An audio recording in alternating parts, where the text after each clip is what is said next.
प्रिय विद्यार्थियों, वन पथ पर तुलसीदास जी का रचना है। संचय की दृष्टि से ये भी काफी इम्पोर्टेंट है। वन पथ पर से हो सकता है कोई न कोई सवैया आ जाए, तो ध्यानपूर्वक इसमें 5 सवैये दिए गए हैं। इन्हीं पांचों को ध्यानपूर्वक समझिएगा। पहला सवैया है, छंद की बात करें तो सवैया है, भाषा की बात करें तो ब्रजभाषा है।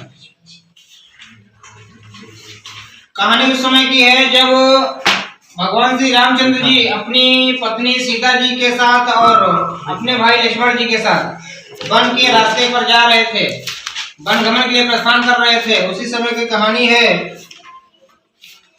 पुरते निकसी रघुवीर वधु, धरि धीरे दहे मग में डग दे।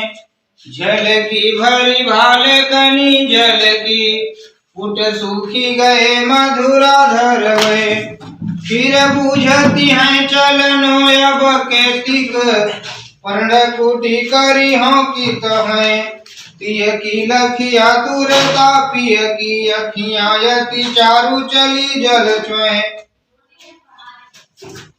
कवि तुलसीदास जी कहते हैं कि जैसे ही राज्य से निकल करके, हृदय में धैर्य धारण करते हुए राज्य से निकल करके सीता जी मार्ग में 2 कदम चली, उनके सिर पर पसीने की बूंदें झलकने लगी।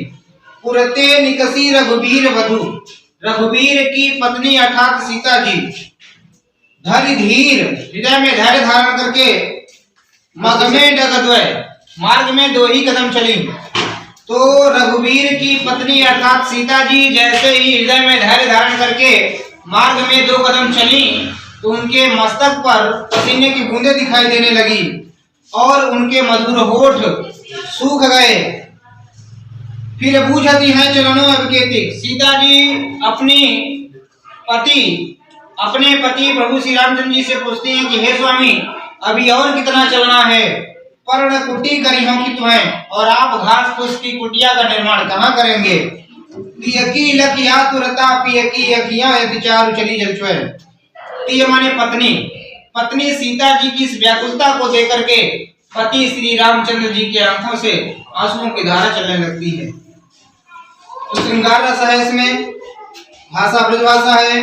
अलंकार की बात करें तो अनुप्रास अलंकार है और छंद आपका सवैया है।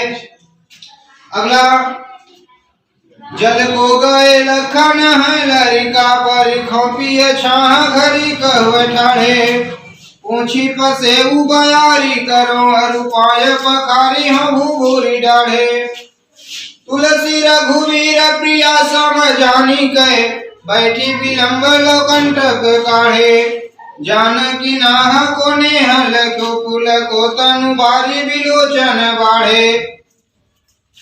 सीता जी पति श्री रामचंद्र जी से कहती हैं कि हे स्वामी, लक्ष्मण जी पानी को लाने के लिए गए हुए हैं, कहीं ऐसा न हो कि वो रास्ते में जंगल में रास्ता भटक जाए, इसलिए किसी वृक्ष की घनी छाया में रुक करके उनका इंतजार कर लिया जाए।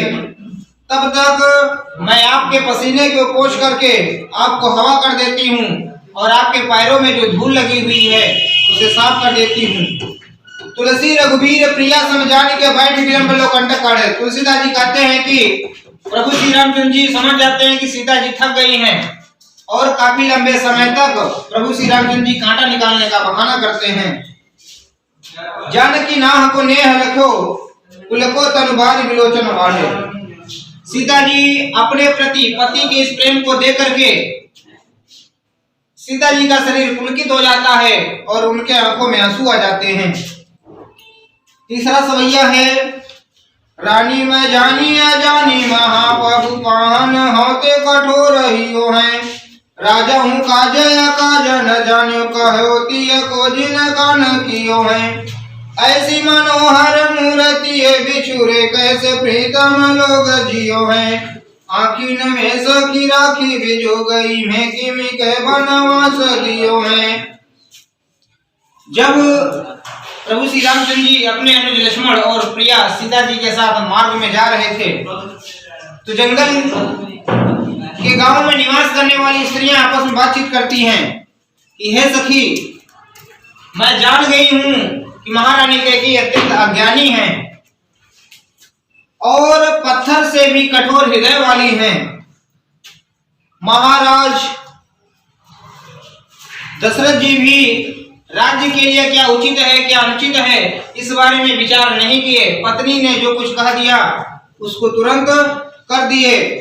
हे सखी, इनकी मूर्ति इतनी मनोहर है, मन को मोहने वाली है कि इनसे बिछड़ करके इनके अपने लोग कैसे जी रहे होंगे। दूसरी सखी कहती है कि हे सखी, ये तो आंखों में बसाने योग्य हैं, इन्हें किस कारण से वनवास दे दिया गया है।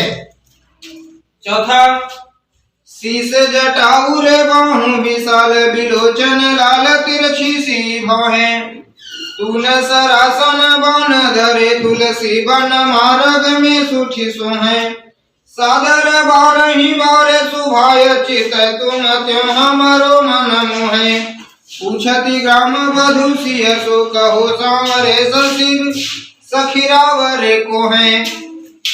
गांव की स्त्रियां सीता जी से प्रभु श्री रामचंद्र जी का परिचय पूछते हुए कहती हैं कि जिनके सिर पर जटाएं, हृदय और भुजाएं जिनकी विशाल हैं, जिनके नेत्र लाल हैं, जिनकी बाहें तिरछी हैं, जो तरकस धनुष और बाण को धारण किए हुए हैं, जो जंगल के मार्ग में अत्यंत सुशोभित हो रहे हैं, जो बार बार तिरछी नजरों से आपको देख रहे हैं, जो हमारे मन को मोहित कर रहे हैं, वो सांवरे रंग वाले आपके कौन हैं।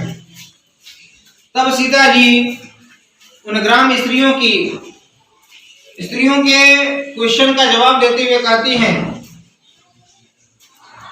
सुनि सुंदर बहन सुधार साने सयानी है जानकी जानी भली, तिरछे करी नैन दिसन तिन्हें समुझाई कछु मुस्काई चली, तुलसी ते ही अवसर सोहे सब अवलोकति लोचन लाहु गली, अनुराग तड़ाग में भानु उदय विकसी मन मंजुल कंज गली।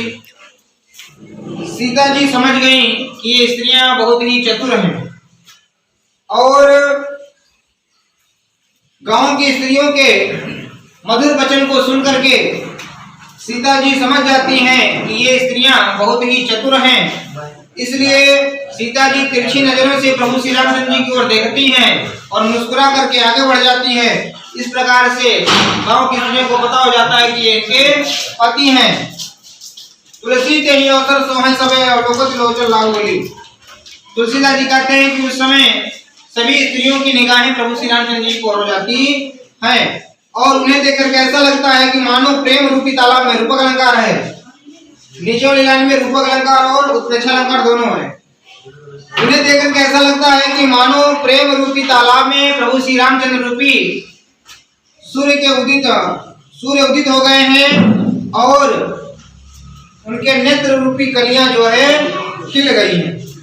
इस प्रकार से आपका ये वन पथ पर कंप्लीट हुआ।